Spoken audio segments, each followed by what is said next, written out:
आदाब नाजरीन, मैं MS अली। आप देख रहे हैं क्राइम कंट्रोल न्यूज़।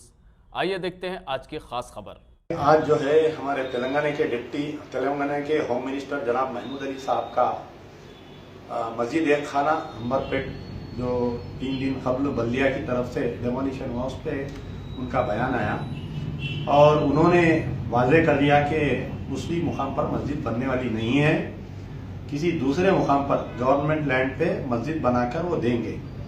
तो पहले तो मुझे ये जानना ज़रूरी है कि महमूद अली साहब ने जो बयान दिया, आया बहैसियत मुसलमान बयान दिया या आया एक मंत्री के हैसियत से, मिनिस्टर की हैसियत से गवर्नमेंट के प्रोग्राम को इन्हों बोले? क्योंकि साबिका में तेलुगु देशम गवर्नमेंट रहने दीजिए, कांग्रेस गवर्नमेंट रहने दीजिए या TRS गवर्नमेंट रहने दीजिए, जो भी मुस्लिम मिनिस्टर रहता वो गवर्नमेंट का एक स्पोक्समैन की हैसियत से मुसलमानों के दरमियान आके बोलता उन्हें। सेम ऐसे ही हुआ था जब मस्जिद उमर फारूक को शहीद किया गया था। मस्जिद उमर फारूक को शहीद करने के बाद में भी उस वक्त के वजीर मोहम्मद अली शबीर ने भी ऐसे ही किस्म का बयान दिया था कि वहाँ कोई मस्जिद नहीं थी, वहाँ पर रनवे में मस्जिद नहीं थी, जबकि पूरी शवायद थे कि वहाँ पर मस्जिद थी। आज महमूद अली साहब का ये बयान है, ये 1-2 दिन का बयान नहीं है और मस्जिद जो टूटी वो एक दिन में नहीं टूटी मस्जिद। ये मसला जो है तकरीबन 15 साल से चल रहा था। तो मेरे पास जो है कि वक्फ बोर्ड, महमूद अली साहब ने सबसे पहले तो ये कहा कि वो वक्फ प्रॉपर्टी नहीं है, वहां पर मस्जिद थी नहीं। फिर अपने ही बयान में उन्होंने ये बोल रहे हैं कि वो गैराबाद मस्जिद थी। तो मोहतरम महमूद अली साहब को ये मालूम होना चाहिए, मस्जिद आबाद या गैराबाद, ता क़यामत तक मस्जिद, जमीन से लेकर आसमान तक मस्जिद।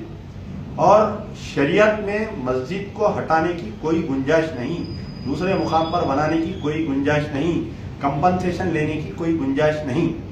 मेरे पास जो है आंध्र प्रदेश का वक्फ बोर्ड का, गवर्नमेंट ऑफ आंध्र प्रदेश का गजट है। तेलंगाना अलग होने से पहले, आप मंत्री बनने से पहले ये गजट छपा और इस गजट में वहां पर वाज़ेह किया गया है कि वहां पर 419 गज पे मस्जिद एक खाना है और 359 स्क्वायर यार्ड पे आशुर खाना, हजरत अब्बास आशुर खाना है वहां पर। ये कोई मेरे घर में छापा सो नहीं है या ना आपकी तेलंगाना गवर्नमेंट छापी सो है, ये जबकि तेलंगाना अलग होने से पहले का गजट है।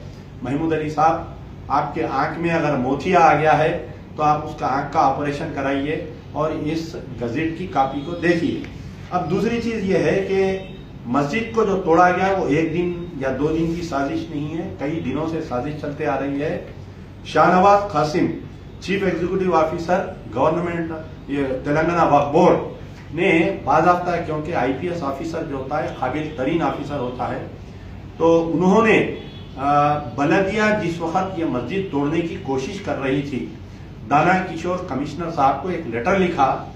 लेटर में 2 लेटर लिखे। पहला एक लेटर लिखा कि 24/5/2018 को एक लेटर लिखे और ये लेटर में वाज़ेह बोल रहे हैं, मेरे पास उसकी कॉपी है, कि don't pay any compensation to the any encroacher. उस मुकाम पर जो आदमी है वो एनक्रोचर है, वक्त की जमीन पे कब्जा करा हुआ है।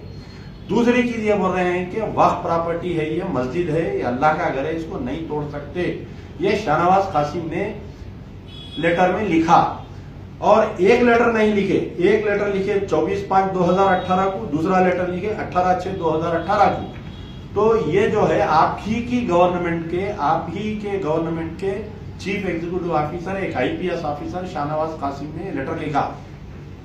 कमिश्नर बल्दिया दाना किशोर, अब यहां पर दाना किशोर की फिरका परस्ती मैं आपको बतलाना चाहता हूं कि दाना किशोर साहब ने वक्फ बोर्ड के चीफ एग्जीक्यूटिव ऑफिसर को एक जवाब दिया। उस जवाब में ये लेटर लिख रहे हैं कि लैंड एक्विजिशन, आप देखिए कि कमिश्नर ने एक ऐसे कानून को कोट करते हुए लेटर लिखा कि हाल ही में ये जो लैंड एक्विजिशन एक्ट 2013 और वक्फ एक्ट 1995 में तरमीम लाई गई पार्लियामेंट में। ये 2016 में 17 में तरमीम लाई गई। हमारे कौम के पूरे कायदीन पार्लियामेंट में जो गए वो सो रहे थे, पार्लियामेंट में एक बिल पास हुई। पहले जो है कि मंदिर, मस्जिद, गिरजाघर, खबरस्तान, किसी भी फिरके का रहे, तो हिंदू, मुस्लिम, क्रिश्चियन, सिख, ईसाई, किस्सा और आशुर खाना बाज़ाब्ता उसमें था कि कोई भी प्रॉपर्टी को लैंड एक्विजिशन में नहीं रख सकते थे। अगर वहां पर रोड बनाना है या कुछ करना है तो that does not come under the land acquisition act. ये लैंड एक्विजिशन एक्ट 2013 में अंडर सेक्शन 91 में तरमीम लाते हुए उसमें ये लाया कि तमाम वक्फ प्रॉपर्टीज को भी आप लैंड एक्विजिशन कर सकते हैं। जरूरत पड़ने पर मंदिर, मस्जिद, कब्रिस्तान, गिरजाघर को हटा देते हैं। ये एक्ट को कोट करते हुए बल्दिया कमिश्नर ने ये एक्ट को कोट करते हुए ये लिखा कि अगर ये वक्फ प्रॉपर्टी है तो हम आप और वो जो लैंड ग्रैबर है उन्हें जाके दोनों कोर्ट में लड़ लो, बाद में हमारे को लाके डॉक्यूमेंट दो, हम जो है ये कंपनसेशन वक्फ बोर्ड को देंगे। तो यहाँ पर जो है दाना किशोर की फिरका परस्ती, दाना किशोर की जहन अफजानी ये बताती है कि दाना किशोर जो है 1 साल पहले जहन बना लिए थे कि ये मस्जिद को तोड़ना है रोड वाइडनिंग के लिए। रोड वाइडनिंग आज होम मिनिस्टर महमूद अली साहब भी ये बोल रहे हैं कि ट्रैफिक का प्रॉब्लम हो रहा था। अरे ट्रैफिक का प्रॉब्लम हो रहा था, आपके घर के सामने भी बहुत ट्रैफिक जाम हो रही है, आपका घर दे दीजिए रोड वाइडनिंग के लिए। चीफ मिनिस्टर के घर के सामने भी सोमाजीगुड़े पे बहुत ट्रैफिक जमा हो रही, वो दे दीजिए। मंत्रियों के घरों के सामने भी ट्रैफिक जाम हो रही, दे दीजिए। ट्रैफिक का प्रॉब्लम आज का नहीं है। गाजी मिल्लत अल्हाज मोहम्मद अमानुल्लाह खान जब मिलने थे बीबी बाजार चौरस्ते पे ट्रैफिक का प्रॉब्लम आया, वहां की मस्जिद को जो है 2 रास्ते निकाले। इब्राहिम बिन अब्दुल्ला मस्कती अपनी प्रॉपर्टी दे दी है पूरी, एमएलए जब थे, याकूब दुरे के एमएलए थे। एक जाने के लिए रास्ता निकाले, एक आने के लिए रास्ता निकाले, मस्जिद को बीच में से लेके निकाले। शेख फैज कमात के सामने खबर आई, 2 रास्ते बना के निकाले। वहां से फिर आप जाइए रक्षापुरम में एक मंदिर आई बीच में, गाजी मिल्लत ठहर के 2 रास्ते बनाए, मंदिर को इधर से एक रास्ता निकाले, उधर से एक रास्ता निकाले। अगर फर्ज करिए मस्जिद एक खाना अगर बीच में आ रही थी तो लेफ्ट की प्रॉपर्टी को अक्वायर करिए, डबल रेट दीजिए उसका। नहीं, ऐसा नहीं हुआ। यहाँ पर दाना किशोर कमिश्नर बल्दिया का जहन बना हुआ था कि मैं ये मस्जिद को तोड़ के सीएम को खुश करूंगा। और अब आप बतलाइए, बल्दिया कमिश्नर को जो है 20 लाख के पावर होते खाली, यहाँ पर जो है 2 करोड़ रुपए एक कंपनसेशन दिया गया और उसके बाद में और दीगर जुमला 6 करोड़ रुपए मस्जिद खाना और हजरत अब्बास आशुर खाने का ये एनक्रोचर्स को दिए यहाँ पर कंपनसेशन देने का जो है वाकया मैं आपको बतलाना चाह रहा हूं कि मैं खुद एक कारपोरेटर रहा 10 साल। कोई भी 20 लाख से ऊपर फाइल मेयर के पास जाती, स्टैंडिंग कमेटी में पास होने के बाद में बल्दिया के इजलास में आती जनरल बॉडी में, उसके बाद में कंपनसेशन दिया जाता। अब यहाँ पर मेयर कौन है? बुंतू रामू कौन सी पार्टी के है? टीआरएस के है। स्टैंडिंग कमेटी में मेंबर कौन है? 6 मेंबर एमआईएम के है, 6 मेंबर टीआरएस के है।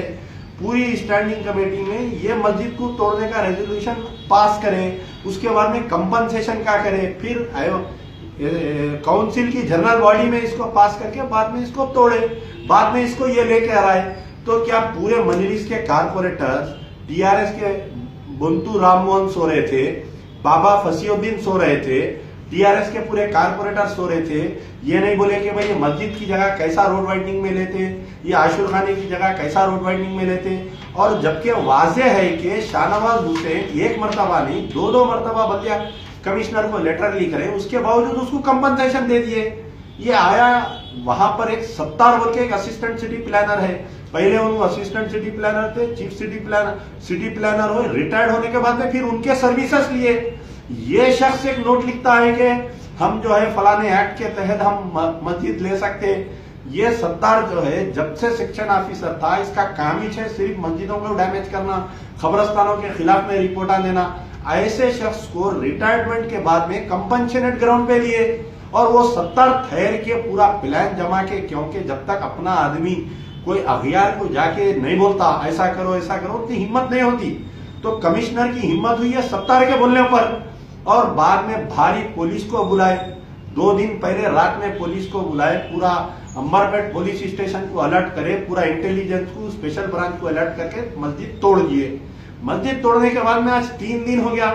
असदुद्दीन ओवैसी जो है छोटे मोटे बातों पे ट्वीट करते, नरेंद्र मोदी के आम खाने पे ट्वीट करते, फिर उसके बाद में कोई वाकयात पे ट्वीट करते। मस्जिद तोड़ दिए आपके हैदराबाद में, आपके शहर में मस्जिद तोड़ दिए, कोई ट्वीट नहीं, कोई नुमाइंदगी नहीं। कल जो है बालापुर में पानी की तकलीफ के वास्ते असदुद्दीन ओवैसी जाके दाना किशोर से मिले, कोई बात नहीं करे वहां पर। इसका मतलब यह है कि सीएम, केटीआर, महमूद अली, असदुद्दीन, अकबरुद्दीन, ये सबको मालूम था कि मस्जिद को तोड़ दे रहे और तोड़ दिए, खामोश है। अब आज सबसे बड़ी चीज ये है, महमूद अली साहब ये बयान दिए कि मैं उलमा मशाइखीन से बात करके ये मस्जिद को दूसरे मुकाम पर बनाने की कोशिश कर रहा हूं। तो आप कौन से उलमा मशाइखीन से बात कर रहे हैं? कौन से उलमा मशाइखीन आपकी बात से मुत्तफिक हुए? वो उलमा मशाइखीन का नाम भी दीजिए आप, कि आया ऐसा कौन आपकी बात को जो दूसरे मुकाम पर बनाने के लिए मस्जिद का आप बात कर रहे हैं। तो महमूद अली साहब को अगर फर्ज करिए आप सेंट्रल मिनिस्टर बन गए तो आप मुसलमानों को मशवरा देंगे कि बाबरी मस्जिद की जगह दूसरा मुकाम पे मस्जिद बना लो, फिर आप एक मशवरा देंगे ज्ञानवापी की मस्जिद छोड़ दो, फिर आप मथुरा की मस्जिद छोड़ दो दूसरे मुकाम पे बना लो, बेंगलुरु की ईदगाह छोड़ दो दूसरे मुकाम पे बना लो, मस्जिद उमर फारूक तो चले गई वो भी दूसरी जगह बना लो। तो ये आखिर आया क्या मतलब? ये कार सेवक जो जाके बाबरी मस्जिद को तोड़े उससे बदतर टीआरएस के वर्कर हो गई है।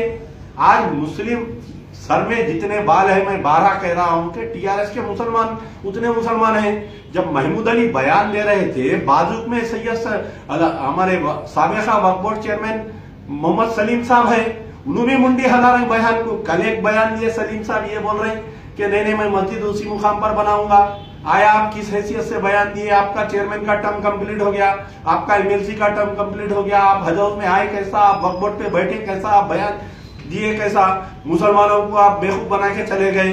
आप बाजू जो है मसीह चेयरमैन हज कमेटी आपके बाजू ठहरे हुए, उन्होंने भी मुंडी हिला रहे, तो उनको भी कम से कम अक्ल आना, बोलना अरे क्या चिचा पागल हो गए, कैसा बयान दे रहे हैं आप, बोलना नहीं। ये दोनों खामोश ठहरे हुए। मुझे हैरत हुई कि दो लोग बाजू ठहर के महमूद अली से ये बयान दिलाए। इससे पहले भी महमूद अली तो जो है इन्हों मशहूर है ऐसे दीवाने बयान देने के लिए। इससे पहले बोले कि चार मीनार पुराना हो गया तो बोले नहीं हम चार मीनार तोड़ के नया चार मीनार बना देंगे, चार मीनार खदीम हो गया, अब तुम भी ज़ईफ हो गए, तुमको भी तोड़ के एक नया बना देना, क्या बोलिए आप बना देंगे।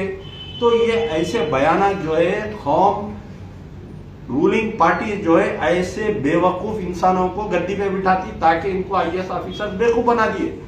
और आज जो है जो भी महमूद अली बयान दिए हैं ये चीफ मिनिस्टर की जबानी बोल रहे हैं कि मस्जिद दूसरे मुकाम पर हम बना देंगे। उतनी बड़ी मस्जिद हमको नको, शहर में बहुत है बड़े मस्जिद, आप हमारे को उसी मुकाम पर मस्जिद बना के दीजिए। तारीख इस्लाम पढ़ो महमूद अली, तुमको तारीख इस्लाम नहीं मालूम। 70,000 मुसलमान शहीद हो गए मस्जिद अक्सा की तहफ्फुज के लिए। आज यहूदी गवर्नमेंट जो है इजराइल में क्या बोल रही, दूसरे मुकाम पर बैतुल मुकद्दस बना लो, तामीर कर लो, किबले को बदल लो तुम्हारे। लेकिन 70,000 मुसलमान शहीद हो गए। लेकिन आज की तारीख तक हम बैतुल मुकद्दस के लिए लड़ रहे हैं, लड़ते रहेंगे, ता क़यामत तक लड़ते रहेंगे। आज बाबरी मस्जिद शहीद हो गई, तकरीबन 25 साल से मुसलमान लड़ रहा है हिंदुस्तान का, 25 साल से लड़ रहे हैं, लड़ते रहेंगे जब तक बाबरी मस्जिद उसी मुकाम पर नहीं बनी, हम लड़ते रहेंगे। खबरदार महमूद अली, अगर तुम ऐसे दीवाने बयान दे देंगे तेलंगाना की जमीन तंग हो जाएंगी तुम्हारे लिए, तुम घर से नहीं निकल सकेंगे। और वो उलमा मशाइखीन जो इनसे बातचीत कर रहे हैं वो भी खबरदार हो जाइए। अल्लाह की लाठी से डरिए, अल्लाह के खबर के अजाब से डरिए। अल्लाह के पास पूछ है, मस्जिद की डबल पूछ है मस्जिद की। अगर आप मस्जिद के हटाने के हक में अगर कोई उलमा मशाइखीन महमूद अली का साथ देंगे, महमूद अली तुम नाम दो कौन उलमा मशाइखीन से तुम बात कर रहे हो, बतलाओ, आज वाजे करो कौम के सामने। क्या इसलिए मुसलमान टीआरएस को ओढ़ दिए कि तुम मस्जिद को शहीद करो, दूसरे मुकाम पर बना लो? बोलिए क्या तुम्हारा घर है ये बताइए। आज दलित बचाओ तहरीक चीफ मिनिस्टर से मुतालबा करती है कि आप इसके ऊपर बयान दीजिए। और चीफ मिनिस्टर केसीआर और उनके लड़के केटीआर से हमारा मुतालबा है कि जल्द से जल्द मस्जिद एक खाना की दोबारा उसी मुकाम पर तामीर करना चाहिए। महमूद अली साहब एक और एक बयान दिए कि जो वरंगल में जो पुलिस तहवील में मोहम्मद अब्दुल मन्नान का जो कत्ल हुआ, पुलिस कस्टडी में कत्ल हुआ, और आप बोल रहे हैं कि नहीं उन्हें जाने के बाद में घर पे कत्ल, उसको हार्ट अटैक आया, 5 आदमी को गिरफ्तार करे। आप बोल रहे हैं कि मोटरसाइकिल पे फिर रहे थे, मोटरसाइकिल पे नहीं फिर रहे थे, वो लोग फेरी का कारोबार कर रहे थे। जो उत्तर प्रदेश गोरखपुर से जो ट्रेन आती है वो वरंगल से बेंगलुरु जाती हो, तो वरंगल पे ये लोग उतर के कारोबार करते फेरी का।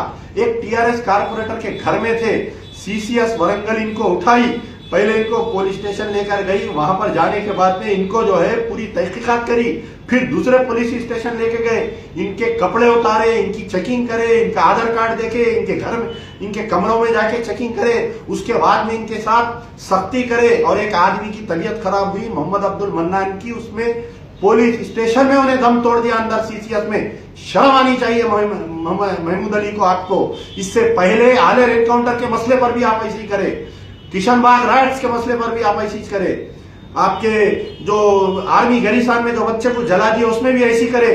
आखिर क्यों आप अपनी कुर्सी बचाने के लिए टीआरएस के कपड़े धो रहे हैं? क्यों पुलिस के कपड़े धो रहे हैं आपको क्या मरना है नहीं है? आपको जाना है नहीं है? मैं पूछना चाह रहा हूं। सबको मर के मट्टी की ग़िज़ा बनना है, मुझको मट्टी की ग़िज़ा बनना है, आपको मट्टी की। कौन सी औलाद के लिए सब रख के जाना चाह रहे हैं आप बतलाइए। ये क्या मोहम्मद अब्दुल मन्नान कल के दिन आपको रोज़े महशर पकड़ेगा, पकड़ के अल्लाह के दरबार में पूछेगा कि महमूद अली मेरा कत्ल पुलिस वाले करे और तुम पुलिस वालों के कपड़े धोते रहे। इंसाफ नहीं दिए तो नहीं दिए, कम से कम जबान संभाल के बात करो आप। मोहम्मद अब्दुल मन्नान जो मुजफ्फरनगर का, उत्तर प्रदेश का गरीब मुसलमान है, तेलंगाना की वरंगल पुलिस की कस्टडी में मर गया। हमारा मुतालिबा है कि इसका सिटिंग हाई को दम है महमूद अली, तो आपकी, अगर आप बोल रहे हैं कि आपकी पुलिस नहीं करी ये हरकत, तो हाई कोर्ट के सिटिंग जज से इसकी इंक्वायरी कराओ। दूध का दूध, पानी का पानी मालूम हो जाएगा आपको। और मस्जिद उमर फारूक उसी मुकाम पर जल्द से जल्द तामीर